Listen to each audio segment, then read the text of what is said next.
Bonjour à tous. Nous allons donc démarrer notre présentation ce matin. Merci tout d'abord d'être avec nous aujourd'hui, d'être aussi nombreux pour échanger et partager ensemble sur ce sujet de la stratégie immobilière et de l'évolution de la stratégie immobilière. Avant de commencer notre présentation, peut-être deux petits points pratiques. Tout d'abord, je vous précise que l'ensemble de cette présentation va être enregistré. Donc, vous aurez la possibilité de retrouver l'enregistrement sur notre site internet dans les jours qui viennent. Et deuxième point pratique, si vous avez des questions à nous poser au fil de la présentation, n'hésitez pas à les poser en utilisant le module questions-réponses qui apparaît en bas de votre écran et nous essaierons de garder un peu de temps à la fin de la présentation pour pouvoir répondre à vos questions. Donc je vais commencer cette présentation. Donc on va aborder aujourd'hui ensemble cette réflexion sur les stratégies immobilières post-Covid. Alors on les a appelées post-Covid, même si aujourd'hui on n'est pas complètement dans cette phase post, mais qu'on a vu que nos visions, nos convictions sur un certain nombre de sujets liés à l'immobilier avaient pu être chamboulées ou basculées ces derniers temps. Et c'est la raison pour laquelle il nous a semblé important aujourd'hui de se poser la question de la façon dont on pouvait repenser, remettre à plat, revisiter aujourd'hui les stratégies immobilières et également où positionner le curseur et jusqu'où aller dans cette revisite. Donc pour vous présenter aujourd'hui ce webinaire, nous serons trois intervenants. Pierre Gosselin, donc directeur de projet, programmation et gestion de projet au sein de Harpas Trans, qui prendra la parole sur la première partie, puis Catherine Nguyen, chef de projet innovation et nouveaux usages, également chez Harpas Trans, et enfin moi-même qui suis la directrice du pôle conseil et innovation de la société. Pour commencer, je vais prendre la parole quelques minutes pour vous présenter rapidement la société. Je sais qu'un certain nombre d'entre vous nous connaissent déjà. Puis je passerai la parole à Pierre pour vous présenter notre vision du nouveau contexte, des éléments qui, on le verra, peuvent paraître contradictoires sur certains sujets ou qui pourraient amener vers des stratégies qui amènent dans des voies qui sont parfois divergentes ou non. Donc ce sera vu dans cette partie 2. Puis Catherine interviendra sur le sujet de l'immobilier et comment situer votre immobilier par rapport à un certain nombre d'orientations qui sont possibles, des orientations qui sont à la fois des orientations extrêmes que l'on voudrait partager avec vous et un panel de solutions et de modèles hybrides qui existent entre ces solutions extrêmes. Et enfin, je reprendrai la parole pour vous présenter notre offre d'accompagnement, mais au-delà de notre offre, ce que l'on voudrait partager avec vous, c'est notre vision des conditions de réussite pour une stratégie immobilière dans ce contexte actuel et les contextes à venir. Donc, je vais commencer avec la présentation de la société. Harpas Trans, nous sommes donc un cabinet de conseil spécialisé dans l'immobilier. Notre approche de l'immobilier et de notre métier est la suivante. Tout d'abord, c'est de penser l'espace bâti et non bâti comme un actif de la performance globale des villes, des organisations et des utilisateurs. C'est-à-dire que pour nous, penser l'immobilier, déjà, c'est à la fois penser à ces deux notions. Quand je dis bâti et non bâti, c'est à la fois penser en plein et en vide. C'est de considérer qu'à la fois bâti et non bâti sont complémentaires et ont une logique d'organisation dans le fonctionnement des bâtiments, dans le fonctionnement des villes. Et de bien prendre en compte le fait que l'immobilier et ces espaces sont pas uniquement des actifs, mais vraiment des soutiens, des supports pour la performance à différentes échelles, depuis l'utilisateur jusqu'aux villes. Deuxième élément important de notre approche, c'est que nous croyons dans la nécessité de faire évoluer, de continuer à faire évoluer l'immobilier, notamment pour faire face à un certain nombre de transformations. Alors on vient d'en vivre et on continue à en vivre une majeure et qui a des impacts sur la société, qui a des impacts sur l'économie, les transformations qui ont des impacts également sur l'environnement. Et l'immobilier, bien évidemment, doit s'adapter à l'ensemble de ces évolutions et dans la mesure du possible, essayer d'anticiper ce qu'il est possible d'anticiper. Un troisième élément de notre approche, c'est d'avoir une vision à plusieurs échelles. L'échelle des hommes, des bâtiments, des territoires. Cette notion d'échelle est quelque chose que l'on reverra aussi au cours de ce petit déjeuner pour justement intégrer l'ensemble des dimensions dans nos réflexions. Et enfin, c'est d'œuvrer pour des projets qui soient performants, qui soient responsables, qui soient résilients, qui puissent résister, se réadapter en fonction des crises possibles, et toujours dans une optique liée à la RSE et liée au fait de trouver des modèles qui contribuent aussi à un impact positif. Pour mettre en œuvre l'ensemble de notre approche, nous sommes organisés en 4 pôles d'activité.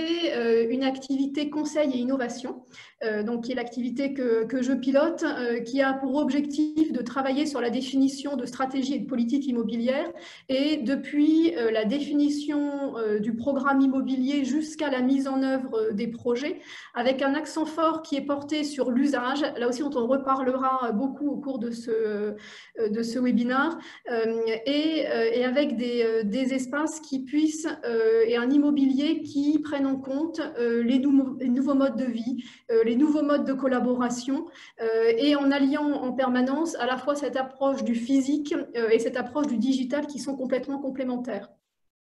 Nous avons un deuxième département spécialisé dans la partie du développement durable pour travailler et développer des stratégies, des projets durables, à la fois qui soient économes sur un certain nombre de ressources, mais également des projets qui soient résilients, qui puissent faire face aux effets du changement climatique et pouvoir aussi promouvoir les impacts positifs de l'immobilier.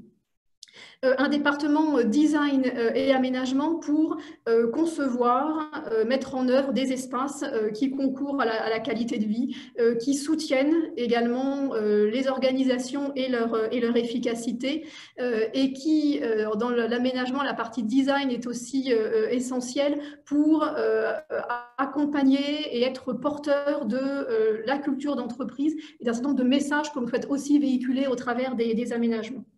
Et également donc, la biodiversité et la biophilie pour protéger le vivant, pour intégrer le vivant et l'homme au mieux dans le cadre des projets immobiliers, pour préserver, développer, améliorer les écosystèmes dans l'ensemble des réflexions. Pour mener à bien l'ensemble de ces missions, nous sommes une équipe de pluridisciplinaire de l'ordre de 90 consultants pluridisciplinaires, puisque nos différentes équipes réunissent des architectes, des urbanistes, des ingénieurs, des ergonomes, des architectes d'intérieur, des thermiciens, des écologues, voilà, et j'en oublie, donc vraiment des compétences qui sont complémentaires et pluridisciplinaires pour englober l'ensemble des dimensions des projets.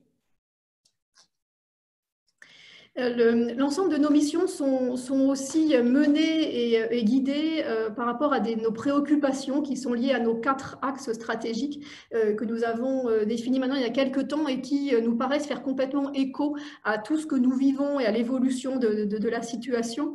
Tout d'abord, la transition environnementale et l'adaptation au changement climatique. La santé, le bien-être par l'immobilier, ou comment l'immobilier est un véritable soutien, un support pour la santé, le bien-être de ses occupants et d'une certaine façon aussi à leur performance dans le cadre de leurs activités.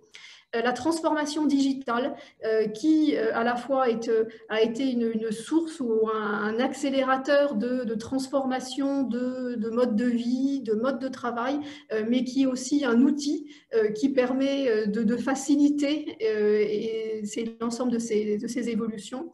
Et enfin, la biodiversité et la biophilie, ou comment reconnecter ou connecter, dans certains cas, l'homme avec la nature, comment intégrer au mieux les bâtiments dans leur environnement. Autre élément de notre société qui fait vraiment partie également de notre ADN, c'est cette forte préoccupation d'intégrer une dimension liée à l'innovation dans le cadre de nos réflexions, dans le cadre de nos axes stratégiques, dans le cadre de nos missions, C'est aussi pour cette raison que nous avons créé un accélérateur de start-up qui s'appelle ImoWell Lab, qui a été développé donc, avec Impulse Partner sur le thématique du bien-être et de la santé par l'immobilier, ou comment au travers de différentes solutions, on peut contribuer à créer des environnements, des services qui contribuent à la santé et au bien-être des occupants. Cet accélérateur a maintenant 5 ans d'ancienneté avec, je n'aurai pas le temps de les citer là, mais des POC, des généralisations, des levées de fonds qui ont été réussies. Et c'est aussi un moment et un cadre d'échange et de travail sur l'innovation et les grandes tendances en matière d'innovation dans l'immobilier. Nos clients, très rapidement, qui sont des grands acteurs publics et privés, qui sont des grands utilisateurs, des professionnels de l'immobilier. Donc certains se retrouveront dans cette slide et d'autres non, parce qu'on a dû faire une sélection, ou d'autres peut-être pas encore. Et enfin, nous sommes aussi très fiers de pouvoir dire que nous sommes certifiés Bicorp et que nous sommes la première entreprise spécialisée dans l'immobilier à avoir été certifiée B Corporation en France, qui atteste aussi que ces valeurs sociales, sociétales nous sont également appliquées d'une certaine façon pour prendre en compte à la fois, alors bien sûr, le côté financier de toute entreprise, mais aussi la participation à un bien commun et un bien sociétal qui nous paraît aujourd'hui essentiel d'intégrer. Donc j'en ai fini avec cette présentation très rapide de la société. Je vais passer la parole à Pierre, donc Pierre Gosselin, qui va vous présenter la deuxième partie pour comprendre le nouveau contexte de votre stratégie immobilière. Bonjour à tous. Alors effectivement, on voulait vous faire part de nos réflexions concernant le contexte actuel et certaines idées reçues que l'on peut entendre, voir, lire dans les revues de presse et dans le résultat de certaines études de professionnels de l'immobilier. Donc c'est une nouvelle pour personne, mais de manière globale, la crise sanitaire, on l'a constaté, a été un grand bouleversement de nos modes de vie personnels et professionnels, et plus largement à accélérer par exemple une situation économique fragile préalablement au confinement. Dans le cadre du secteur tertiaire en particulier et de l'immobilier tertiaire, on constate également que les changements ont été accélérés et que la crise sanitaire donc, a eu un effet là-dessus. On le note dans des revues de presse et dans les déclarations d'entreprises majeures de différents secteurs, que ce soit industriels, banquiers, dans les nouvelles technologies, et de différentes nationalités. Donc on peut noter PSA, Siemens, Hitachi, etc. On note également que les GAFA qui, préalablement à la crise sanitaire, avaient plutôt la volonté de retenir leurs employés sur leur site en leur offrant des espaces très qualitatifs et de nombreux services, eh bien, on note que ces GAFA font plutôt volte-face avec l'exemple de Google qui a annoncé généraliser le télétravail jusqu'à l'été 2021 à partir donc, du confinement.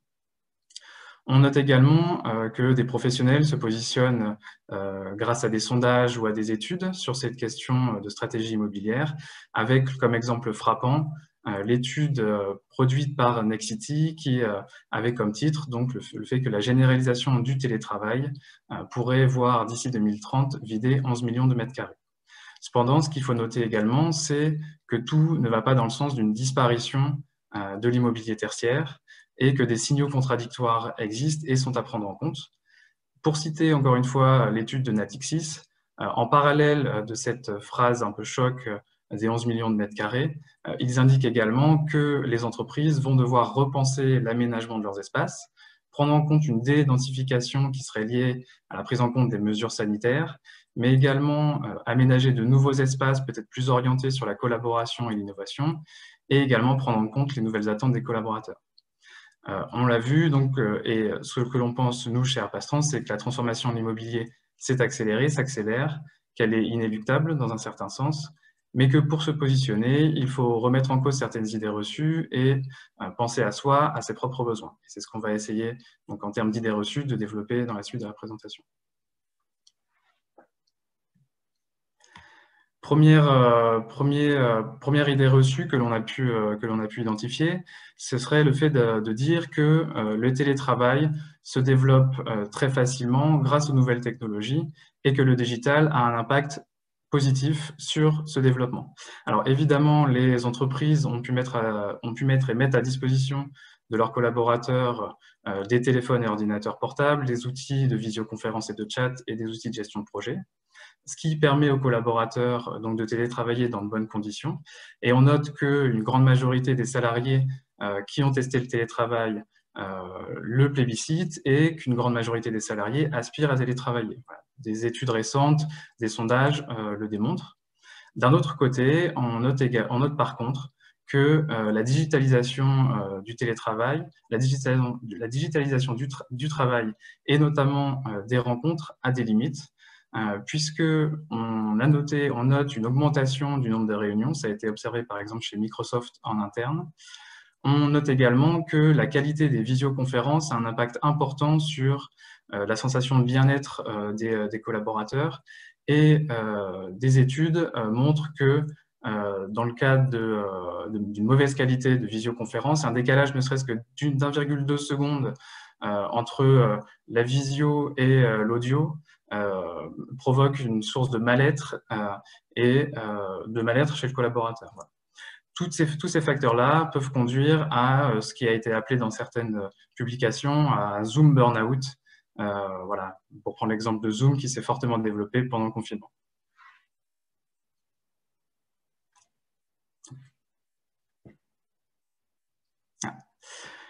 Deuxième idée reçue, ce serait de dire que la productivité grâce au télétravail est favorisée. C'est le cas dans une certaine mesure. On observe que les salariés en télétravail sont plus efficaces sur des tâches cadrées, sur des tâches planifiées, organisées et répétitives. Et dans ce sens-là, la productivité des entreprises s'en ressent. Et donc, directement suite à la mise en place de télétravail, on peut observer une augmentation de la productivité des entreprises. Malgré cela, on observe également que à moyen ou long terme, les entreprises ayant mis en place le télétravail observent une chute de leur développement du fait de tâches créatives et collaboratives qui sont difficilement réalisables à distance, du fait d'une baisse de la sérendipité et d'une baisse des interactions informelles. Voilà. Et de ce fait-là, les entreprises se positionnent plus difficilement sur les marchés. On peut citer par exemple IBM qui, il y a quelques années, s'est lancé dans la mise en place d'un télétravail et qui, en 2017, est revenu sur son positionnement en faisant revenir au bureau ses collaborateurs. Idée reçue suivante, ce serait que les salariés, que le bien-être des salariés est favorisé par un travail à distance, puisque ça leur permettrait de choisir leur lieu de travail, d'imbriquer leur vie professionnelle et leur vie personnelle, et que ça leur donnerait plus de flexibilité. Ça leur permet également de passer moins de temps dans les transports en commun d'une part, et donc de moins prioriser la distance domicile-travail, et éventuellement d'avoir un choix plus large dans la localisation de leur logement. Donc de ce point de vue-là, c'est vrai, certes, mais d'un autre côté, il faut évaluer les choses d'un point de vue personnel. D'une part, l'imbrication vie personnelle, vie professionnelle peut être un facteur de stress pour certains. D'autre part, il n'y a aucune garantie sur les conditions du bien-être du salarié à domicile, du fait de sa situation familiale, du fait des conditions dans lesquelles il est logé. Et enfin, l'entreprise a moins de prise sur ce qui se passe à distance, d'une part sur l'évolution et l'encadrement RH du salarié, et d'autre part sur la détection de signaux de mal-être, de santé mentale, de dépression, de burn-out. Voilà.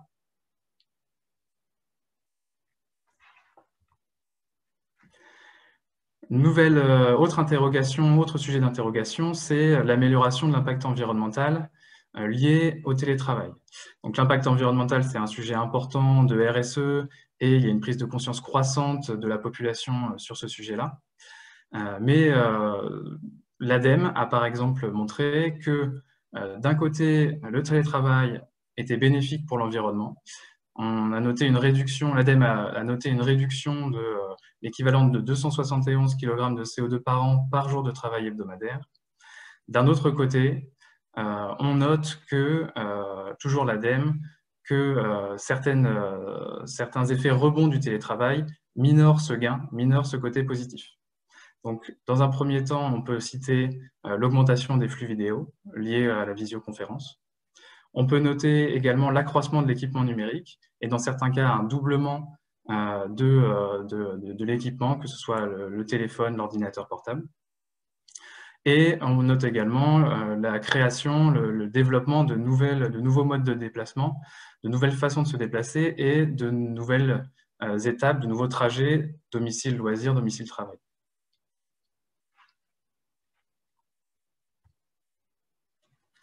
Questionnement suivant, il s'agit de l'affirmation comme quoi l'immobilier serait un obstacle à la gestion de l'inconnu. Dans un premier temps, on note que on peut observer que conserver des bureaux nécessiterait de prévoir, excusez-moi, donc obstacle à la gestion de l'inconnu. On note donc que conserver des bureaux serait un frein à la flexibilité, à la gestion des différentes crises à venir. On peut citer la crise sanitaire actuelle, avec une difficulté pour l'employeur et donc une difficulté dans la prise de responsabilité pour maintenir la sécurité des salariés sur le site, pour vérifier les bons comportements au bureau. On peut également noter la question des crises informatiques potentielles à venir et la gestion de la cybersécurité. Et enfin, le sujet climatique qui pourrait avoir des conséquences sur la capacité des salariés à se déplacer de leur domicile jusqu'à leur lieu de travail. Donc toutes ces crises, donc la crise actuelle et les crises à venir, font que l'immobilier serait un frein et serait un obstacle à la gestion de l'inconnu.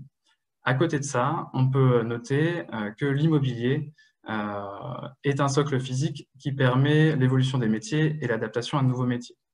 Un think tank américain a montré il y a quelques années, ou a évoqué le fait qu'il y a quelques années, que 85% des métiers seraient différents d'ici 2030. Donc au-delà de cette phrase un peu choc, ce qu'il faut noter par ailleurs dans ce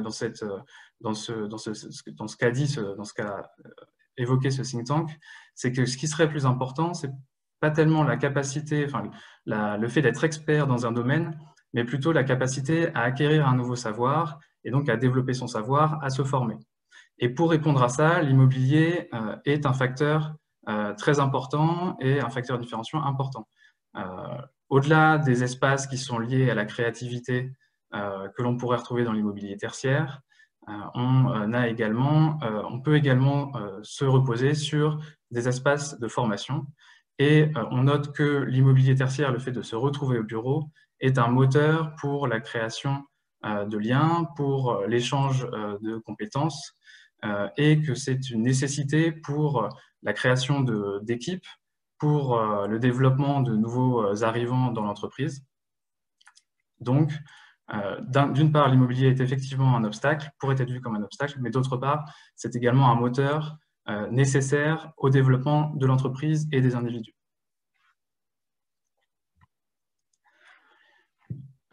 Donc, question contradictoire suivante, ça concerne le coût de l'immobilier. Donc évidemment, le réflexe immédiat aujourd'hui, étant donné que le télétravail a permis de libérer de nombreux mètres carrés et qu'on observe que les surfaces sont sous-utilisées ou inutilisées, ce serait de réduire la surface de bureau, qui a un coût très important, on le sait. Le poste immobilier représente jusqu'à 40% des postes de dépenses d'une entreprise. On a également des entreprises qui aujourd'hui bénéficient d'implantations emblématiques en cœur de ville, notamment à Paris, et que ces implantations peuvent se monétiser à des prix au mètre carré qui sont très élevés. Donc, d'un côté, on a l'idée d'optimiser le coût de l'immobilier, mais d'un autre côté, ce qu'on peut noter également, c'est que le fait pour une entreprise de disposer en propriété de locaux est un avantage pour son développement, est un avantage pour aller à la recherche de financement, car on le sait, ils font partie de rares actifs qui ont une valeur quasi certaine à la revente et qui diminuent le risque du coup pour les investisseurs, pour les banquiers. Et ce point-là, c'est ce qui différencie les grandes entreprises des startups qui, elles, peuvent se heurter à un obstacle à un certain moment de leur développement lorsqu'elles ne disposent pas de cet immobilier en propriété. Au-delà de tous ces sujets, de toutes ces contradictions que l'on a pu évoquer, il y a également différents sujets transverses qu'il faut avoir en tête. Il y a des incertitudes supplémentaires sur lesquelles il faut donc réfléchir. L'idée numéro 1, c'est donc la durée du changement, puisqu'aujourd'hui, la crise sanitaire est toujours d'actualité. On a vécu un épisode de confinement important. Il n'est pas sûr que cet épisode de confinement ne revienne pas un jour. Deuxième sujet, c'est la structuration des entreprises, des effectifs et des équipes qui sont amenés à évoluer rapidement. Les modes de management vont évoluer, les formats d'équipe également. Et pour s'adapter à de nouveaux marchés, à de nouvelles missions, il faut bien sûr avoir en tête ces évolutions futures.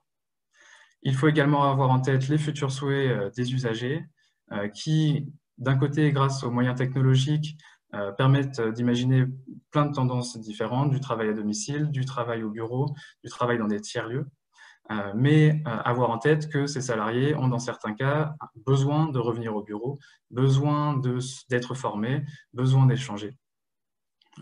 Et incertitude supplémentaire, c'est la dureté et la durée de la crise économique, qui était déjà là avant la crise sanitaire et avant le confinement, mais qui s'est accélérée. Et donc, une incertitude majeure demeure sur cette crise économique.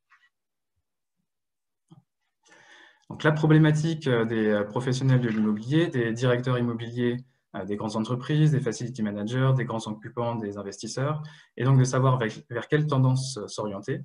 Doit-on conserver son immobilier, ce qui pourrait être une solution de temporisation, mais qui nécessiterait de questionner la rentabilité de cette stratégie et éventuellement de rechercher une monétisation des espaces inutilisés, ou doit-on chercher à s'en libérer et dans quelle mesure?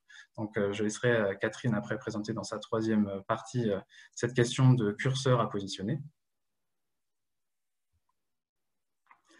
Une des questions à se poser également, c'est quel est l'immobilier adapté à mon activité?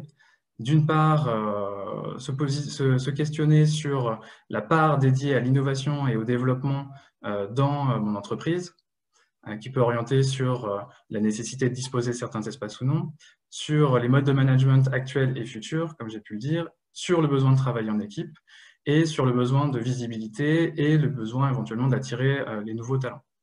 Et donc, à partir du moment où on a répondu à ces questions, il existe une multitude de combinatoires possibles qui vont de la disparition de l'immobilier à la conservation totale et à la non-mise en place de télétravail. Mais entre ces deux curseurs se trouvent évidemment beaucoup de solutions qui vont à la mise en place ou à la mise à disposition des salariés de tiers-lieux d'innovation, d'espaces de coworking, de Fab Lab, etc. Et donc, pour finir sur cette partie 2, notre vision chez Arpastrans, c'est dans un premier temps de penser aux questions de développement, à l'innovation, aux besoins d'échanges productifs et à la nécessité de certains collaborateurs de revenir en entreprise.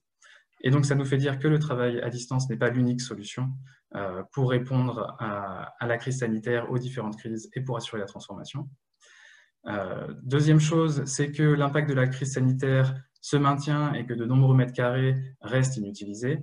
Donc, il faut donc être prudent et avant de lancer une transformation profonde de sa stratégie, mais également prendre des mesures immédiates dans l'intérêt de l'entreprise et des salariés. Et il faut également être capable de s'adapter à cette crise dont la durée est inconnue, dont les rebondissements pourraient reconduire à un confinement, mais également aux crises futures. Voilà. Donc, c'est pour ça qu'on parle de stratégie d'immobilier flexible ou résilient. Donc, je vais maintenant passer la main à Catherine qui va vous exposer donc, la partie 3 de notre présentation et donc situer votre immobilier dans les orientations possibles.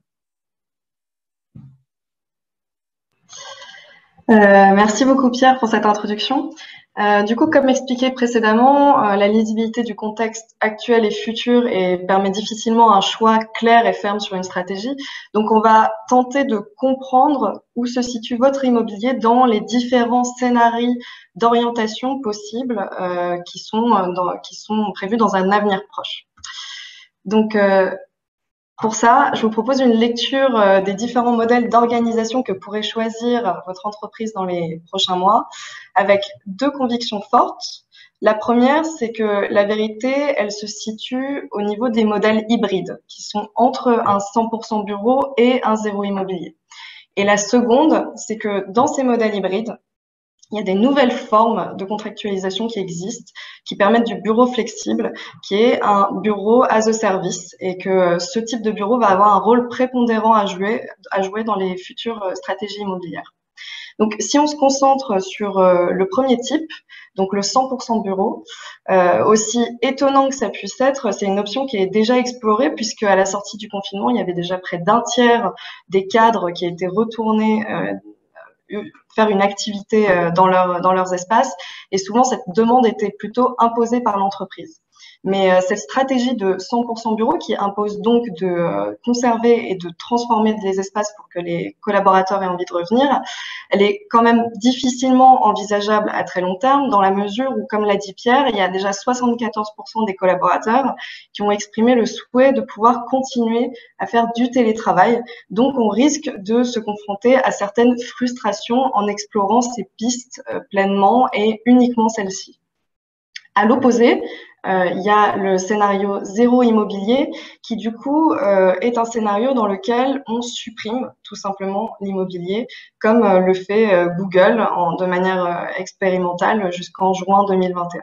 Et c'est un scénario qui existait auparavant, mais uniquement pour des sociétés qui étaient plutôt orientées digitales et qui du coup nécessite en fait une révolution sur les métiers et les modes de travail, ce qui paraît quand même assez compliqué aujourd'hui pour les grandes organisations et les grandes entreprises qui du coup ont des métiers support qui ne peuvent pas tout simplement se développer ailleurs. Et du coup, on a au milieu de tout ça cette voie centrale qui est la voie hybride, qui est permise par le fait qu'aujourd'hui, notre poste de travail, en fait, c'est notre ordinateur, c'est notre téléphone et c'est plus finalement cet espace qui nous est dédié auparavant. Mais du coup, on a quand même le besoin d'aller dans certains espaces pour avoir des usages particuliers comme des salles des réunions, des salles pour se retrouver, des salles de conférence. Et que du coup, cet espace, il peut être fait à la demande ou alors se superposer sur une multiplicité d'espaces à travers, sans orientation géographique particulière. C'est déjà un mode de consommation de l'immobilier que des populations nomades pratiquent depuis des années, mais aujourd'hui, en fait, tout collaborateur qui peut travailler à distance va pouvoir y prétendre. Et ça replace le curseur de la stratégie immobilière sur une toute nouvelle question qui est plus tellement l'optimisation des actifs immobiliers, mais qui est quel usage pour quel immobilier selon les pratiques de chacun de mes collaborateurs. Du coup, je vais vous proposer d'explorer ces trois scénarios pour identifier quelle typologie d'entreprise s'imbrique dans quel scénario, les challenges que chaque scénario soulève et les leviers d'action que vous pouvez rapidement mettre en place pour les déployer. Donc, si on va sur le premier scénario, qui est le scénario 100% bureau, au sein duquel on conserve les surfaces immobilières que l'on loue ou qu'on possède, tout simplement, on peut vouloir s'orienter vers ce scénario pour des raisons très simples. Tout simplement parce qu'on est engagé dans un bail et que sortir d'un bail aujourd'hui, c'est très contraignant. Donc, on va vouloir transformer ces surfaces pour pouvoir faire revenir nos équipes. L'autre raison pour laquelle on peut vouloir s'orienter vers ce 100% bureau, c'est qu'on a des adresses qui sont historiques, qui sont à forte valeur parce qu'elles sont situées dans des quartiers avec des loyers très élevés, ou alors parce que c'est des adresses symboliques qui constituent l'identité ou le prestige de l'entreprise, par exemple en centralité parisienne, ou des bâtiments qui sont célèbres d'une certaine manière. L'autre raison, c'est tout simplement aussi parce que les métiers de l'entreprise ne permettent pas le travail à distance. C'est parce parfois des métiers qui sont liés à des technologies particulières, comme des métiers d'usine, ou alors des métiers avec une forte confidentialité, ou alors même des métiers tout simplement de service à la personne qui ne peuvent pas se faire de manière dématérialisée. Et enfin, un dernier sujet qui n'est pas du tout des moindres, c'est la question de l'organisation et du fait de voir si elle est assez mature pour pouvoir créer un cadre de confiance et un cadre de management qui participe à un travail à distance. Parce que cette problématique du travail à distance, finalement, c'est également une hiérarchie horizontale qui est plébiscitée par beaucoup de jeunes générations, mais qui est une bascule que beaucoup de grandes entreprises n'ont pas encore faite. Donc, c'est un scénario qui est envisageable pour rester sur du 100% bureau, mais qui, pour autant, a quand même beaucoup de challenges. Parce que, comme le disait Pierre aujourd'hui, on est quand même sur une population qui, pendant un certain temps, a exercé du travail à distance, a trouvé du plaisir aussi à travailler de chez soi. Et du coup, on rentre dans une concurrence avec le chez-soi de nos salariés, qui est quand même un endroit dans lequel, généralement, ils se sentent bien. Du coup, on va devoir identifier quels sont les nouveaux besoins qui sont liés à la transformation du travail. On peut travailler à distance, donc qu'est-ce qui fait que je vais avoir besoin de bureau aujourd'hui pour travailler et qu'est-ce qui fait que je vais vouloir retourner au bureau? L'autre challenge, ça va être ensuite de identifier l'adéquation des espaces dont on dispose avec ces nouveaux besoins qu'on aura réussi à formuler et ensuite de travailler sur quelque chose de sensible qui est la séduction des espaces. Comment est-ce qu'on va rendre des espaces séduisants qui du coup d'espaces juste une fonctionnalité parce que la fonctionnalité technique, en réalité, la technologie, au bout d'un moment, elle rattrape et en fait, on s'arrange toujours pour pouvoir créer des nouveaux moyens de travailler de manière plus facile. Mais il y a un caractère de séduction dans les espaces qu'on peut travailler pour faire revenir les équipes. Et c'est ce que nous, on appelle aussi le réenchantement sur la qualité de vie au travail pour créer des nouveaux espaces qui allient bien-être et santé. Alors, si je prends un exemple de société qui a mis en place cette stratégie de transformation en conservant les bureaux, on va parler de AXA en 2017 qui a fait le choix de transformer 3 de leurs bâtiments tertiaires qui concernent du coup 2000 salariés en Île-de-France. Alors, le contexte de cette transformation, tout d'abord, c'est qu'il y avait déjà 25% des collaborateurs qui étaient en télétravail. Donc, cela signifie de pouvoir les faire revenir et de pouvoir re-questionner l'organisation des espaces, puisque 25% des salariés en télétravail, cela signifie aussi que c'est des places qui sont inoccupées et qui peuvent être transformées pour faire de nouvelles postures. Donc, par conséquence, AXA a fait le choix de revisiter ces espaces en passant en flex office. Donc, ça veut dire que chaque salarié n'a plus un poste attitré et en déployant une organisation qui est basée sur de l'activity-based working. Donc, c'est une logique de space planning selon laquelle, selon les besoins techniques de mobilier et les pratiques de chaque collaborateur, on travaille non pas avec les membres de son équipe, mais avec les collaborateurs qui vont travailler de la même manière et créer ainsi de nouvelles formes d'émulation, des nouvelles formes de rencontres et favoriser aussi la sérendipité. C'est comme ça qu'on peut monter de nouveaux projets également et participer au développement de l'entreprise. Mais cette transformation, elle a été une réelle opportunité de transformation culturelle pour AXA, puisque en passant vers cette transformation de l'immobilier, ils ont dû digitaliser leurs équipes en leur fournissant des équipements mobiles et des ordinateurs, tout simplement. Mais ils ont aussi mis en place une multitude de services qui vont faire que les collaborateurs ont envie de venir. Ça va être des services à la mobilité, au fitness, à la conciergerie, mais aussi des services qui sont en lien avec le travail, tout simplement, comme des salles de visioconférence, pour faciliter justement le travail des collaborateurs. Et bien sûr, cette transformation, même si elle est moins intense qu'une transformation, par exemple, 100% télétravail, elle nécessite quand même une transformation managériale, puisqu'on passe sur un rôle de responsabilisation des salariés qui, du coup, ont une indépendance qui est quand même plus importante que dans une organisation spatiale des bureaux classiques, disons. Alors, vos leviers d'action pour réussir cette stratégie de 100% bureau, il y a 3 catégories de leviers d'action. Ça va être sur vos équipes, sur vos actifs et sur la conduite du changement de l'entreprise. Donc, tout d'abord, sur vos équipes, il y a cette question d'offre de services. Comme on l'a vu avec AXA, ça va être mettre en place des services du quotidien qui vont faciliter la corrélation entre la vie privée et la vie professionnelle sans contrainte, mais sur site. Et il y a aussi cette question du coup de services de bien-être et de santé qui sont parfois plus différenciants et plus difficilement accessibles au quotidien, tout simplement, qui vont être comme des services de consultation médicale ou de médecine douce qui peuvent se faire via des outils techniques, des types de cabines connectées, ou alors des offres de services de praticiens qui viennent voir grâce à un aménagement d'une salle dédiée à la santé dans les locaux, par exemple. Ou un autre type de service, ça peut être des services d'alimentation, par exemple la construction d'un réseau d'AMAP qui est lié au campus ou au site dans lequel on est, ou alors une alimentation de très bonne qualité dans les services de restauration. L'autre action qu'on va avoir sur les équipes, c'est du coup ce que je disais, cette question de la sérendipité dans les locaux. Donc, on va devoir créer en fait un nouvel imprévu social qui n'existe pas à travers les rencontres digitalisées. Et ça peut passer par de l'aménagement, tout simplement. Ça va être créer des espaces disséminés de rencontres informelles qui peuvent être astucieusement disposés selon les plateaux, ou des espaces de rencontres de qualité à travers des espaces de tisane ou des espaces extérieurs, ou encore des espaces dans les circulations aménagées pour tout simplement créer en fait des circulations de qualité dans lesquelles on a envie de prendre le temps de s'arrêter, de discuter, pourquoi pas faire des réunions par exemple en marchant.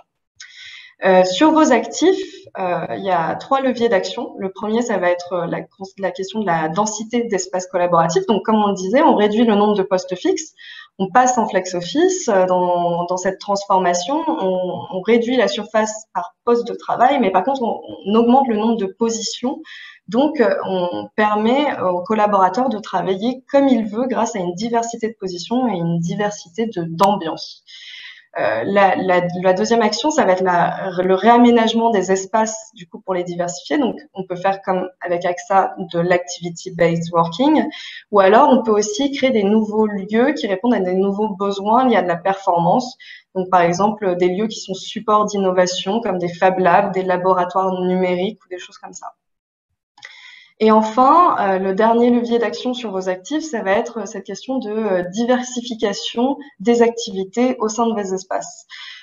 Vous conservez des espaces, mais ça ne veut pas dire qu'elles sont destinées forcément à vos équipes. Vous pouvez profiter de ces espaces pour structurer, améliorer votre réseau, par exemple en accueillant des prestataires qui viennent du coup travailler sur votre site et du coup qui permettent le rapprochement des compétences, ou alors créer du co-working dans le cas où vous êtes étendu sur différentes positions géographiques pour tout simplement créer un espace de travail pour tous vos collaborateurs qui sont dans d'autres sites en fluidifiant l'expérience utilisateur via des outils comme des connexions via des badges, des réservations de postes à l'avance et autres qui permettent de donner l'impression qu'on est chez soi partout sur n'importe lequel de vos sites. Et enfin, le troisième levier d'action pour pouvoir réussir cette stratégie 100% de bureau, ça va être la question de la conduite du changement qui existe quand même si on ne transforme pas totalement les modes de travailler, puisque on va devoir quand même modifier le travail au quotidien. Donc, on va pouvoir d'abord étudier cette conduite du changement par l'usage, par exemple en créant des plateaux pilotes, ou alors en intégrant vos collaborateurs directement à cette réflexion, ou alors même par une transformation progressive en identifiant des référents dans vos équipes. Alors, si je passe au deuxième modèle, qui est le modèle hybride, qui peut prendre des multiples formes, bien sûr, on va le détailler plus tard, mais la finalité, c'est qu'on quitte certaines des surfaces qu'on a en location, ou alors qu'on loue ou qu'on vend des surfaces qu'on possède pour compenser avec du travail à distance, que ce soit du télétravail ou du travail nomade, qui est dans des espaces que l'on gère ou qui sont gérés par un tiers. Donc, pourquoi on peut s'orienter vers ce scénario? Tout d'abord parce qu'on a des équipes qui sont en capacité de travailler en distance ou qui sont déjà peu sédentaires, c'est-à-dire qu'elles travaillent soit chez le client ou alors chez des partenaires. La deuxième raison, c'est qu'on a le besoin de se séparer tout simplement d'actifs qui sont sous-utilisés ou mal localisés, ou alors que grâce à cette transformation du travail, on a moins besoin de surface et qu'on a pu l'étudier. Et enfin, la troisième raison pour laquelle on aurait envie de s'orienter vers ce modèle-là, c'est qu'on a une bonne visibilité à long terme de nos métiers. On sait comment ils vont se transformer, ou alors la transformation est déjà faite et on ne s'oriente pas vers un retour massif au bureau. C'est un scénario très optimisé, mais qui pose énormément de challenges. Le premier challenge, c'est qu'il faut déjà réussir à sortir d'une vision site par site pour vraiment réfléchir à une vision stratégique à l'échelle de votre parc immobilier. Parce que, en effet, si on se dit qu'on réduit des surfaces, on doit avoir une vision globale du besoin. Parce qu'aujourd'hui, des surfaces qui ne servent pas à une équipe ne signifie pas qu'elles ne vont pas servir à une autre équipe qui est localisée ailleurs et qui peut avoir une réponse adaptée dans un site aujourd'hui mal optimisé. Le deuxième challenge, ça va être d'identifier le réel besoin et du coup le réel besoin d'usage et d'espace pour qualifier vos espaces les moins performants. Parce que aujourd'hui, la qualification des espaces performants passe souvent par une logique qui va être financière, alors qu'en fait ces nouveaux critères, ça va être des critères qui vont être liés à l'usage et qui vont être liés proprement à vos équipes. Et il y a un vrai travail d'identification du coup de ces critères pour pouvoir cibler quels sont les actifs qui sont les moins performants. Le troisième challenge auquel vous pourrez être confronté, ça va être du coup la transformation des espaces que l'on va conserver une fois qu'on aura réduit une part de vos actifs à gérer. Il va falloir redimensionner en fait ce qu'on garde pour s'adapter aux nouveaux usages et aux nouveaux modes de travail qu'on va mettre en place. Ensuite, on va avoir également en challenge une question de conduite du changement qui va être très importante également parce que on va devoir aider au développement du nomadisme. Et enfin, dans cette question de réduction et d'optimisation des coûts, qui n'est pas des moindres, la question de comment on va céder des espaces, donc qu'on loue, qu'on vend, qu'on sous-loue, qu'on résilie, ou alors renégocier le bail, et surtout comment on va monétiser des espaces sous-utilisés. Donc, quelles sont les portes qui s'ouvrent pour pouvoir mettre en gestion, par exemple, des espaces qu'on possède et les louer à d'autres, ou alors reconvertir des espaces, des actifs qui n'ont pas la destination la plus optimisée aujourd'hui et qui peuvent être une source de valeur très importante. Alors, si je prends un exemple de réussite de cette transformation, on peut prendre l'exemple d'IBM qui a, comme le disait Pierre, qui a fait un scénario hybride, c'est-à-dire qu'en 2009, ils ont créé 40% de télétravail sur leur masse de 386 000 employés. C'est une première stratégie qui est partielle de mise en place de travail à distance. Mais en 2017, suite à une baisse de revenus, ils ont décidé de rappeler leurs équipes dans leurs bureaux. Et pour rappeler leurs équipes dans leurs bureaux, ils se sont orientés vers un nouveau type de modèle qui est du coup l'immobilier à la demande, as a service, pardon. Et ils se sont appuyés sur un partenaire qui est WeWork pour créer 3 sièges, un à New York, un à Londres et un à Chicago, où WeWork opère entièrement l'intégralité des services, le suivi de l'usage, l'amélioration au quotidien et en fait met à disposition un bâtiment qu'il possède intégralement pour IBM avec une identité IBM et du coup en fait prend le rôle de direction immobilière pour IBM sur certains sites. Alors, ce qui est intéressant, c'est que ce modèle, typiquement pour IBM, ça a été un vrai gage de flexibilité puisqu'ils ont pu recréer très rapidement plusieurs localisations alors qu'ils étaient passés en télétravail. Et en plus, dans ce contexte, depuis 2017, en mai 2020, là, il y a quelques mois, ils ont décidé d'arrêter le contrat avec WeWork à New York pour des raisons de sous-utilisation des espaces, tout simplement. Et du coup, on voit que ce modèle hybride, il a permis pour IBM de rebondir très rapidement selon les besoins des collaborateurs et de l'entreprise. Et que aussi, ce qui est intéressant dans le parcours d'IBM, c'est qu'on voit que en fait, la stratégie immobilière, elle n'est pas figée et que on peut passer d'un modèle à un autre et qu'il faut construire un socle de flexibilité par des outils comme des contractualisations avec des opérateurs tiers comme WeWork pour pouvoir rebondir rapidement et être réactif à nos besoins. Alors, les leviers d'action pour réussir cette stratégie hybride, le premier, tout d'abord, sur vos équipes. Déjà, ça va être de créer des événements fédérateurs, marqueurs d'identité de l'entreprise. Alors, pourquoi j'ai oublié de le dire auparavant, mais un des grands challenges de cette stratégie hybride, c'est de pouvoir conserver cette communauté qui est votre communauté de collaborateurs, parce que comparé à une logique de tout bureau, de tous vos propres bureaux, 100% bureau, vous allez perdre du monde tout simplement dans la communauté, dans les liens sociaux, du fait qu'on décentralise ou alors on crée du travail à distance. Et donc, il faut réussir à créer des événements où tout le monde se retrouve. Le second, ça va être de déployer les outils numériques qui permettent la dématérialisation totale du travail. Parce que du coup, on doit assurer la même expérience collaborateur 7 jours sur 7, 24 heures sur 24, avec des outils qui sont disponibles en permanence, quel que soit le site où on est. Et du coup, on a une vraie question d'adéquation en fait des outils avec le lieu qui doit être du coup totalement dématérialisé.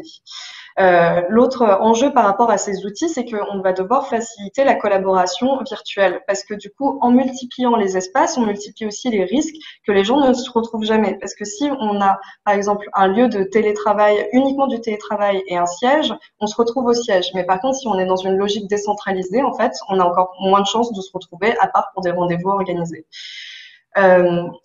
Le troisième levier d'action sur vos équipes, ça va être l'intégration encore de des équipes dans la démarche de co-construction, parce que encore plus que dans les autres scénarios, dans la stratégie hybride, l'usager est vraiment au cœur, parce qu'on va lui donner le choix de travailler comme il veut et où il veut. Et de ce fait-là, ce n'est plus une décision collective de se dire on passe 25% de télétravail seulement certains jours. Là, le télétravailleur, enfin la personne le travailleur à distance, le travailleur dans cette stratégie hybride, il a une multiplicité de choix et du coup, il faut vraiment les connaître et créer des profils types pour pouvoir comprendre quels sont leurs comportements de manière beaucoup plus fine. Sur vos actifs, les leviers d'action, du coup, pour réussir cette stratégie et la rendre rentable, ça va être déjà de monétiser vos espaces. Donc, comme on le disait, il y a des opérateurs qui sont comme WeWork qui, du coup, gèrent des bâtiments qui leur appartiennent, mais il y a aussi d'autres opérateurs qui, aujourd'hui, peuvent prendre en gestion des espaces que vous possédez pour les louer et assurer, en fait, le fait de remplir ces espaces. Aujourd'hui, c'est un modèle qui est encore compliqué puisqu'il n'y a pas dans les modèles que nous on connaît, on n'a pas encore de garantie de ces opérateurs sur la rentabilité des espaces, mais c'est une voie qui est explorée aujourd'hui.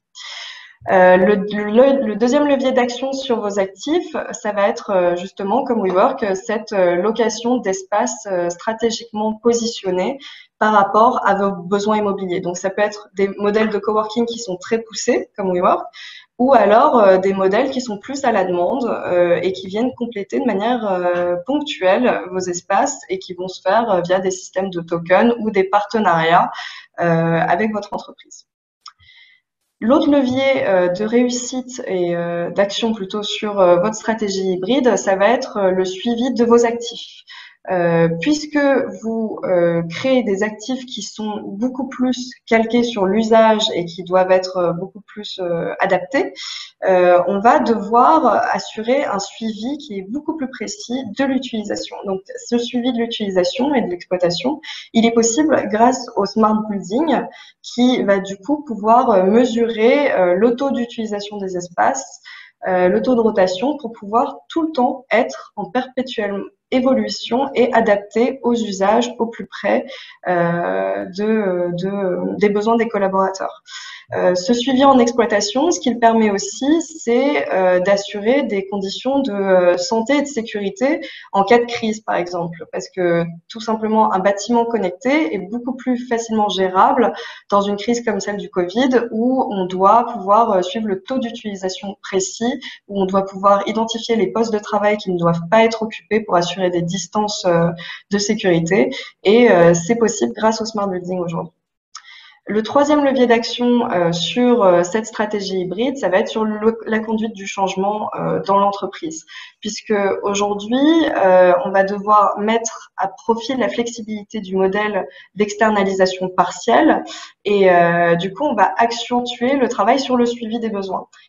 On va également accompagner le nomadisme des équipes puisqu'on va passer vers une autre culture, une culture en fait où du coup on n'est plus lié à un poste ou alors à un rapport binaire entre le siège et l'espace de télétravail chez soi. Et du coup, on va devoir accompagner les profils qui parfois ne sont pas nomades et qui ont du mal à pouvoir s'épanouir dans ce type de stratégie. Où le management à distance est totalement différent. Alors, enfin, si je passe sur le dernier modèle, qui est du coup le modèle zéro immobilier, donc comme je le disais avant, c'est un modèle qui est très peu exploré par les grandes entreprises aujourd'hui, à part par des entreprises digitales, et du coup qui est très difficile à mettre en place. Parce que les critères pour pouvoir s'y adresser, on va dire, c'est déjà d'avoir une organisation qui est compatible avec ce mode de transformation du travail, ce qui est très peu courant. Le second, c'est d'avoir identifié un besoin stratégique. Par exemple, que le travail qu'on exerce aujourd'hui est incompatible avec l'immobilier que l'on possède, ou alors le développement que l'on projette est incompatible avec l'immobilier qu'on possède aujourd'hui, ou alors que l'immobilier qu'on possède ou qu'on loue est d'un intérêt très limité pour les équipes. Et enfin, le dernier axe, mais qui est plus un axe de vision, c'est que tout simplement, on souhaite se libérer de toute contrainte immobilière.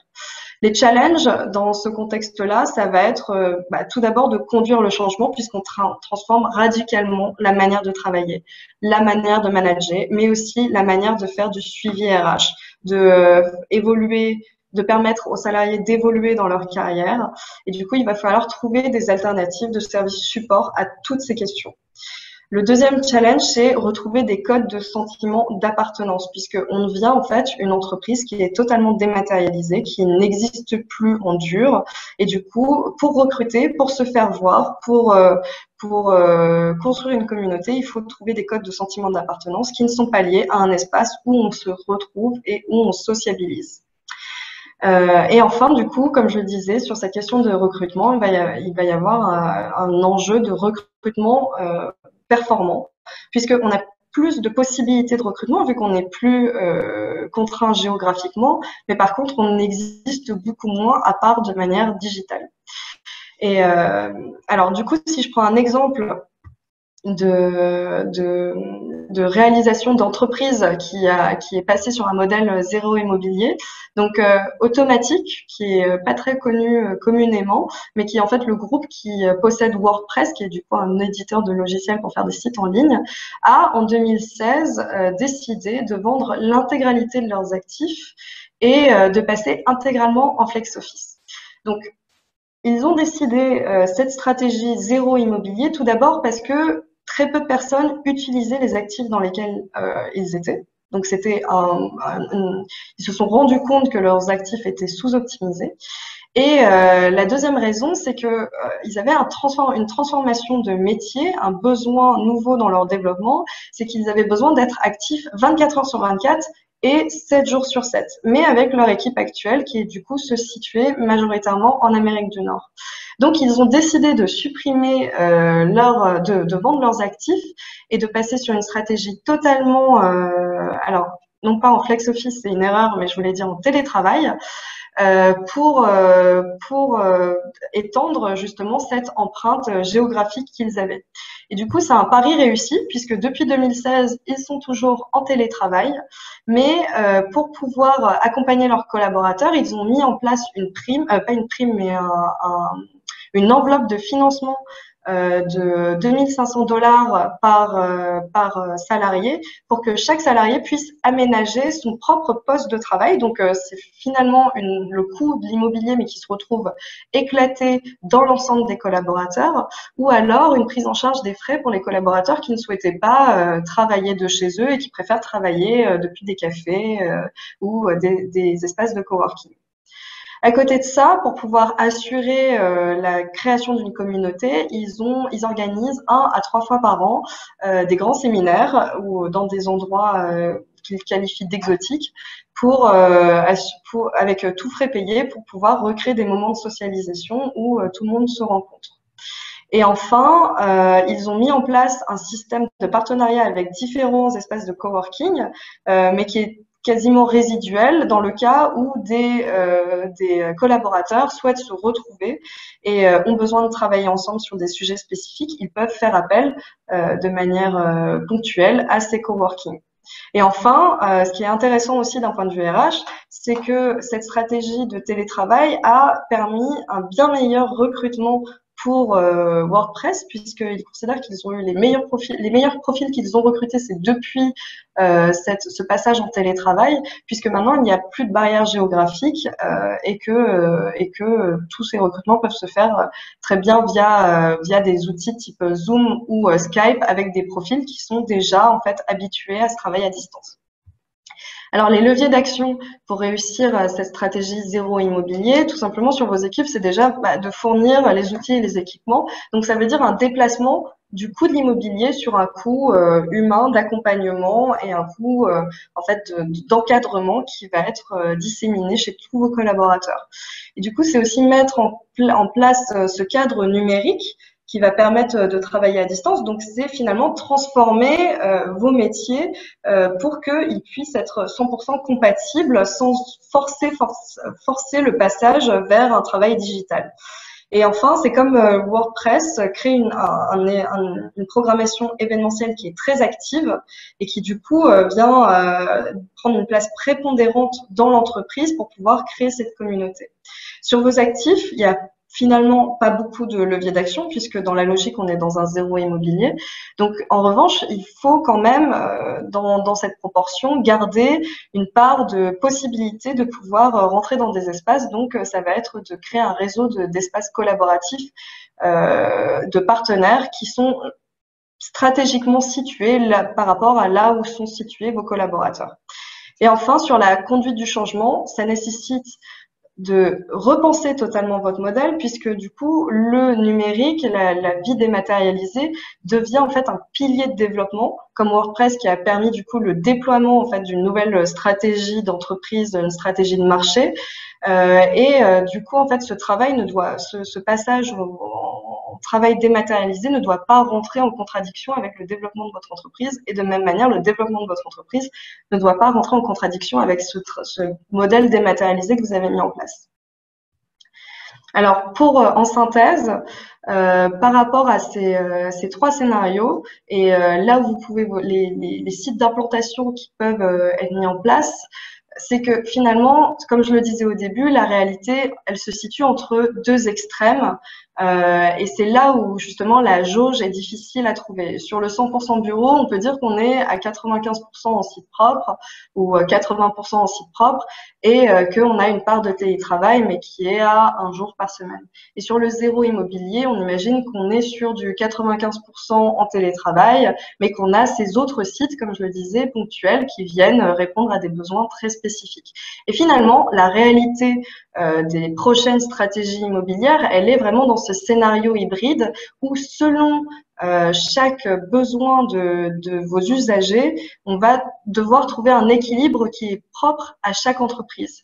Et c'est complexe à trouver, cette bonne jauge, parce qu'on remet l'individu au centre de la réflexion, comme je le disais. Il va travailler où il veut et comme il veut. Et du coup, on ne peut pas juste répondre à un besoin de masse de passer en télétravail ou de rester au bureau. C'est pour ça que les critères pour finalement choisir la solution de bureau que vous devez mettre en place sont sur 3 piliers. Le premier, c'est le critère humain. Que veulent vraiment les collaborateurs? Et dans ce contexte-là, il semble évident qu'il faut leur poser la question de savoir qui sont les collaborateurs qui sont plutôt des télétravailleurs, quels sont les moyens de mobilité dont ils disposent, quelles sont leurs manières de travailler, quels sont leurs besoins quotidiens. Le deuxième critère, ça va être celui qui est lié à vos actifs, parce que dans ce contexte de crise immobilière, la santé financière de l'entreprise, c'est un facteur essentiel de décision, évidemment, et l'immobilier représente le second poste de dépense, loin derrière les hommes.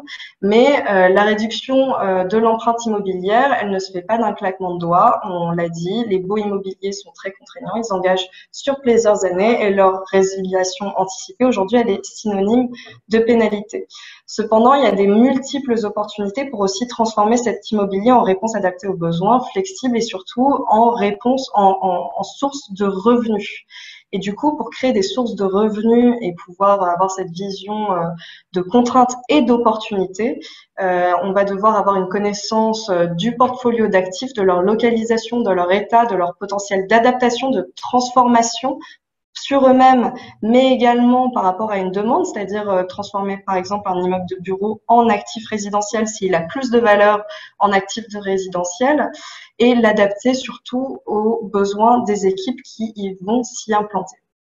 Et enfin, le dernier pilier de réflexion, ça va être cette vision globale vers où vous voulez aller, et comment votre immobilier doit se transformer par rapport à ça, mais où vous voulez aller en mode de travail, mais également en termes d'objectifs environnementaux, d'implantation de l'entreprise et de son impact sur le territoire. Votre immobilier va être une réponse en fait à des enjeux plus globaux de votre société. Du coup, pour vous accompagner, je vais passer la parole à Anne-Sophie qui va vous présenter l'offre d'Arpas Trans. Merci Catherine. Donc effectivement, pour poursuivre sur la présentation de notre offre, mais d'une façon générale sur notre vision de l'approche et des clés de réussite pour mener à bien l'ensemble de ces réflexions dans le cadre des stratégies immobilières. Je vais commencer par vous présenter effectivement notre vision de l'approche de ce sujet-là. Comme je l'expliquais en introduction, l'immobilier pour nous est un actif de la performance des villes, des organisations et des utilisateurs. Ça, c'est une approche qui est l'approche globale, je dirais, de la société, mais qui s'adapte pleinement à cette question de la stratégie immobilière, dans la mesure où on voit bien que l'immobilier, par le cadre qu'il apporte, permet de mettre en œuvre les nouveaux modes de travail, permet de les déployer, permet de déployer les nouveaux modes de collaboration, permet de favoriser l'innovation ou la créativité, comme ça a été présenté au cours de ce webinaire. C'est finalement grâce à l'immobilier aussi que la performance des organisations, la performance des hommes va aussi pouvoir s'exprimer. L'autre élément, c'est que l'immobilier apporte également des services. Là aussi, on l'a évoqué, des services qui vont permettre de mieux gérer sans doute sa vie personnelle et donc mieux gérer aussi sa vie professionnelle sur certains aspects. Il va apporter aussi des conditions de confort, de santé, le bien-être qui va aussi contribuer à la santé des collaborateurs et donc aussi d'une certaine façon à leur performance. On a d'ailleurs un petit chiffre qui a été édité par l'Observatoire Actineo en 2019 qui dit que 94% des collaborateurs affirment que les espaces de travail ont un impact sur leur performance.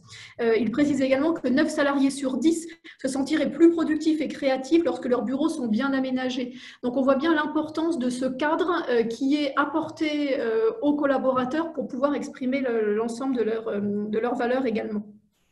Alors, on a aussi, donc, pour cela, synthétisé ce petit schéma sur cette page où, lorsqu'on analyse un bâtiment, lorsqu'on analyse les coûts d'un bâtiment, on voit apparaître que l'énergie représente 1%, que le loyer représente 9% des coûts, mais que ce qui représente 90% du coût d'un bâtiment, effectivement, le prenant vraiment dans sa globalité, ça correspond au salaire. D'où l'idée que lorsque l'on va engager les réflexions sur des choix immobiliers, sur des stratégies immobilières, il est pour nous essentiel de prendre en compte cette dimension de l'utilisateur, des usages et de la façon dont on peut adapter pleinement l'immobilier aux besoins pour améliorer la performance. Bien évidemment, là encore, Catherine l'a évoqué, l'ensemble des critères juridiques, des critères financiers, fiscaux, la valeur vénale, la valeur locative des bâtiments sont forcément autant d'éléments qui, bien évidemment, sont pleinement intégrés dans la réflexion.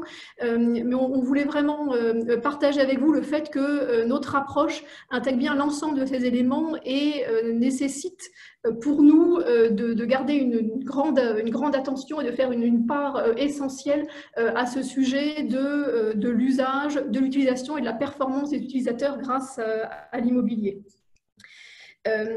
Pour aborder pleinement cette question, nous avons une approche multi-échelle, puisqu'il est pour nous essentiel à la fois de voir l'échelle de l'immobilier, et dans les réflexions, se poser la question de l'optimisation du parc. Là encore, on l'a vu, l'optimisation veut dire réduction, veut dire meilleur usage, veut dire éventuellement sous-location ou meilleure utilisation des espaces. C'est-à-dire que l'optimisation est envisagée comme une optimisation comment dire, au sens large qui va prendre plusieurs notions. Il s'agit ici de réfléchir à l'optimisation des implantations, au recours à des espaces flexibles, comme ça a été évoqué par Catherine, avec toute la gamme de flexibilité que l'on peut aujourd'hui identifier dans l'offre sur le marché. Un deuxième sujet dans cette échelle consiste à rentrer à l'intérieur du bâtiment pour regarder les aménagements et regarder le design des espaces en s'interrogeant sur la façon d'optimiser les espaces, c'est-à-dire de s'interroger sur ce qu'est un poste de travail, ce qu'est un espace pour un collaborateur. Il y a quelques années, la notion de poste de travail, la notion de surface au poste de travail était une notion qui était relativement claire et relativement facile à définir à l'époque où les bureaux étaient majoritairement des bureaux individuels. Plus ça va, plus on est sur un partage d'espace jusqu'à arriver à des postes de travail qui sont partagés et jusqu'à arriver à des espaces complémentaires d'échange, de collaboration qui sont les supports absolument essentiels de l'activité, ce qui fait que la surface aujourd'hui d'un poste de travail doit comprendre et doit intégrer l'ensemble de ces espaces, voilà, avec donc une mise à disposition d'espace pour s'adapter à tous les besoins des collaborateurs. Autre élément dans notre échelle de réflexion, c'est de travailler sur les usages, de travailler également sur les services. La question des services est aussi une question qui a beaucoup évolué ces derniers temps.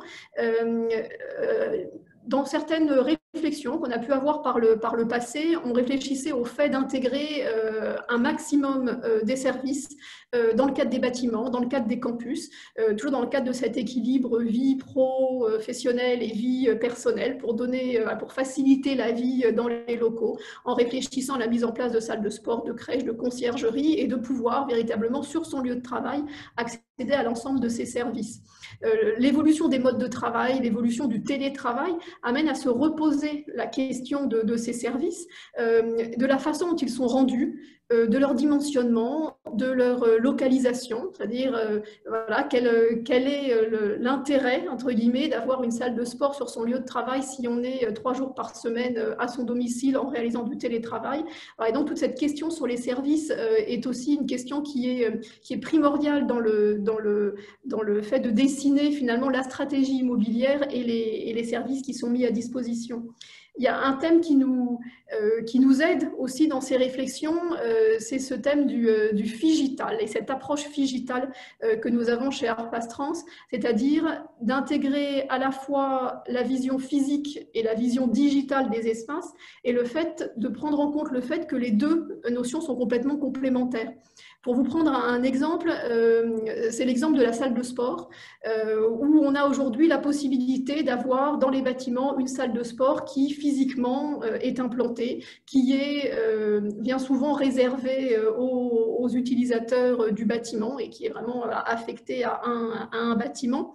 On réfléchit aujourd'hui, à l'image de cette salle de sport, de plus en plus à un système figital dans lequel on va mettre à disposition des collaborateurs, alors via une application, un accès à un ensemble de salles de sport qui sont en région parisienne ou qui sont localisées autour finalement des lieux de vie, des lieux de travail, et qui fait que au final le service rendu est le même, c'est-à-dire que chaque collaborateur aura toujours accès à sa salle de sport, mais sur un format qui est différent, qui est beaucoup plus flexible et qui allie à la fois cette salle qui à un moment a une réalité physique, mais avec un accès qui va passer par le digital.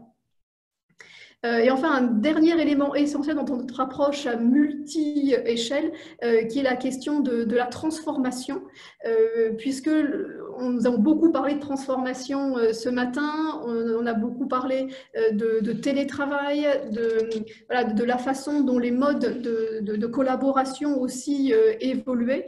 Et donc, toute réflexion immobilière doit bien évidemment intégrer cette notion d'organisation, mais aussi cette notion de conduite du changement et d'accompagnement des collaborateurs, d'accompagnement de l'ensemble des parties prenantes des projets immobiliers pour les mettre en œuvre de la meilleure façon possible. Notre vision aujourd'hui de la façon d'aborder les stratégies immobilières, c'est qu'il nous paraît essentiel d'avoir une vision holistique. Là aussi, je fais une synthèse de différentes choses que l'on a vues au cours de cette présentation, avec la nécessité de centrer la réflexion, donc on l'a vu sur l'utilisateur. Au-delà de l'utilisateur, je dirais aussi, c'est d'avoir les deux approches et sans doute les deux échelles de l'utilisateur et de la communauté. C'est-à-dire qu'aujourd'hui, il faut à la fois répondre aux besoins de chacun, et dans le cas, par exemple, de l'écosystème d'espace qui est apporté aux collaborateurs, il faut pouvoir répondre aux besoins que chaque individu peut avoir à un moment donné par rapport à des tâches ou par rapport à sa personnalité. Mais c'est également d'être capable de parler aux communautés, que la communauté soit une équipe, que la communauté soit une entreprise, pour qu'à un moment, chacun puisse se retrouver dans un ensemble et puisse s'identifier à un fonctionnement plus global. Le deuxième élément de notre vision holistique, c'est d'avoir une stratégie, des réflexions qui répondent aux enjeux de santé, de confort. C'est un sujet auquel on tient beaucoup chez Arpas Trans. C'est vraiment de prendre en compte dans l'ensemble des aménagements, dans l'ensemble des espaces, dans l'ensemble de la qualité, des qualités intrinsèques des bâtiments, l'enjeu de santé de l'ensemble des occupants. Un troisième élément essentiel aujourd'hui, c'est la résilience. On a bien vu avec la crise que l'on a vécue, que l'on continue à vivre et qui va encore se poursuivre, avec un certain nombre de crises potentielles, crises climatiques notamment. Selon une dernière analyse, on s'est rendu compte que le mois de septembre était le mois le plus chaud, celui que nous venons d'avoir, le plus chaud que nous avions eu depuis que les mesures sont réalisées. Donc, on voit bien qu'il y a la nécessité aussi de voir loin dans les stratégies et d'anticiper le fait de pouvoir résister aux crises potentielles et d'avoir aussi suffisamment de flexibilité pour pouvoir y faire face. Et enfin, nous tenons également aussi beaucoup à voir comment intégrer cette notion d'inclusif dans le cadre des stratégies, parce que pour nous, travailler sur une stratégie immobilière nécessite aussi de réfléchir à des situations qui soient gagnant-gagnant, qui font que les bâtiments s'intègrent dans leur environnement et qui font que chaque partie prenante y trouve son intérêt. Donc, pour finir sur notre présentation, comment construire pour nous le socle d'une stratégie réussie? Alors, on a à la fois une démarche et une approche, par étapes, avec la nécessité de connaître. Il est indispensable pour travailler sur sa stratégie de connaître le patrimoine, de connaître les équipes, de connaître les usages, d'essayer dans la mesure du possible d'anticiper quelles évolutions pourraient avoir lieu, sachant que, alors sur la connaissance, on sait que la complexité, comme on le disait, réside aussi dans le fait que les métiers ne sont pas encore connus, qu'il y a un certain nombre d'incertitudes qui existent. Vous voyez, c'est au moins d'avoir une photographie et une image du patrimoine et des fonctionnements actuels tels qu'ils qu'ils existent. Un deuxième élément dans les réflexions, c'est d'arriver à définir la cible, c'est-à-dire quelle cible et quel objectif et quelle philosophie souhaite-t-on pour la stratégie immobilière. On a vu les modèles sont variés, on a des extrêmes et une diversité de solutions qui existent dans des modèles hybrides qui sont intermédiaires. Et quelque part, chaque solution est adaptée à chaque entreprise, est adaptée aussi à son projet d'entreprise, parce que l'immobilier est le soutien aussi de ce projet d'entreprise, et donc forcément tout doit être adapté. Et donc le deuxième élément, c'est vraiment d'arriver à cibler ce vers quoi on veut aller. Le troisième élément de notre approche, c'est de traduire. C'est-à-dire qu'une fois qu'on a défini la cible immobilière, c'est de le traduire en termes de solutions plus ou moins flexibles. Voilà, quelle solution de flexibilité on retient par rapport à tels espaces, voilà, et comment mettre en œuvre l'ensemble de cette offre immobilière. Et enfin, le déploiement qui consiste véritablement à aboutir à la proposition d'espaces, de services, d'organisations qui vont répondre à l'ensemble des besoins identifiés. Donc pour cela, on a essayé d'illustrer quelques actions à décliner pour avancer, pour travailler sur l'ensemble de ces thématiques immobilières. Donc des éléments et des actions de suivi, de connaissance du parc immobilier, typiquement d'audit du parc. Ce qui va être particulièrement important dans ces notions d'audit va être d'identifier ce que nous appelons les qualités intrinsèques des bâtiments, leur capacité d'ouverture, leur capacité de transformation. La flexibilité devient quelque chose qui est de plus en plus majeur, et avoir des bâtiments que l'on peut ouvrir et donc potentiellement monétiser, ou avoir des bâtiments qui peuvent être flexibles en termes d'usage, sont aujourd'hui des éléments qui font partie du socle de réflexion.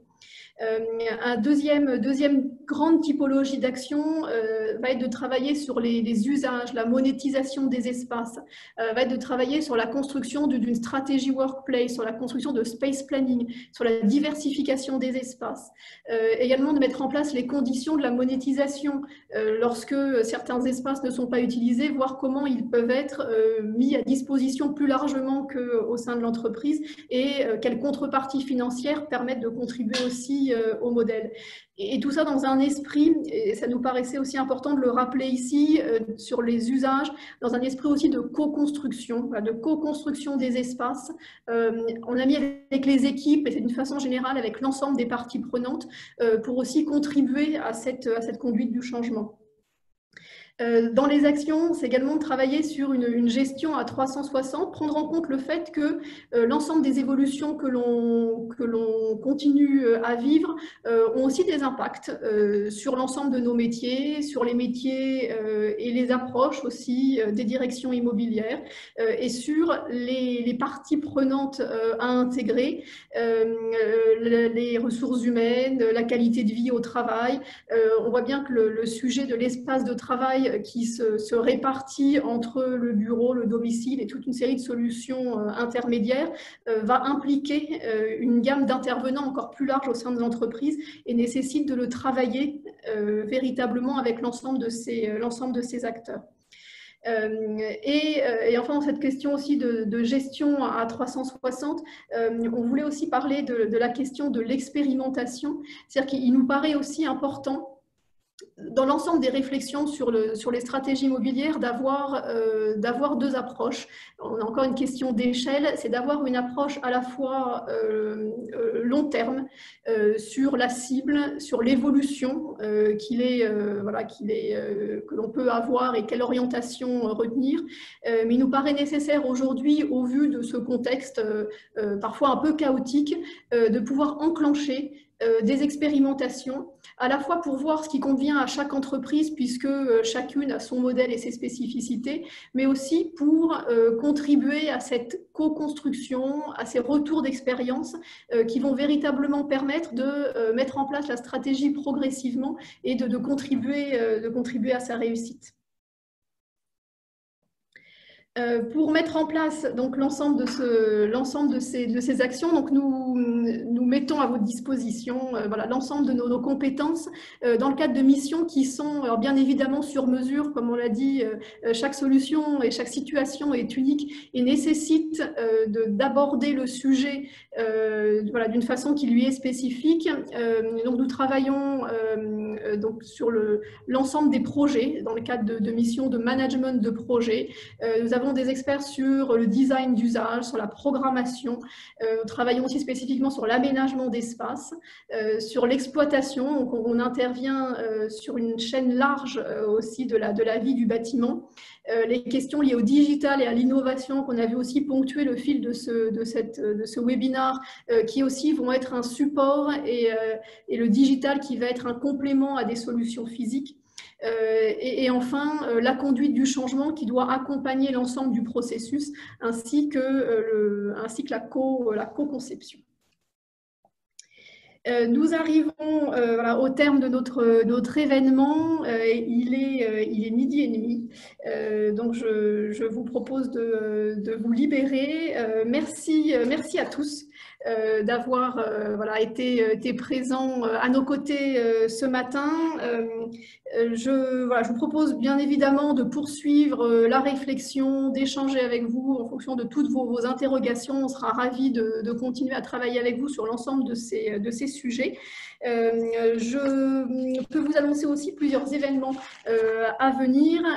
L'événement donc à court terme, c'est jeudi prochain, où sur ce même format, nous organisons un événement sur le thème de la découverte du nouveau référentiel WELL. Donc n'hésitez pas à vous inscrire et à participer à cet événement. Et dans le cadre de notre cycle sur la stratégie immobilière, nous organiserons un deuxième événement au courant du mois de novembre centré sur ces modèles hybrides. Je vous remercie. Merci à tous pour votre participation. Voilà, je vous souhaite une très bonne journée et un bon déjeuner. Merci beaucoup. Merci.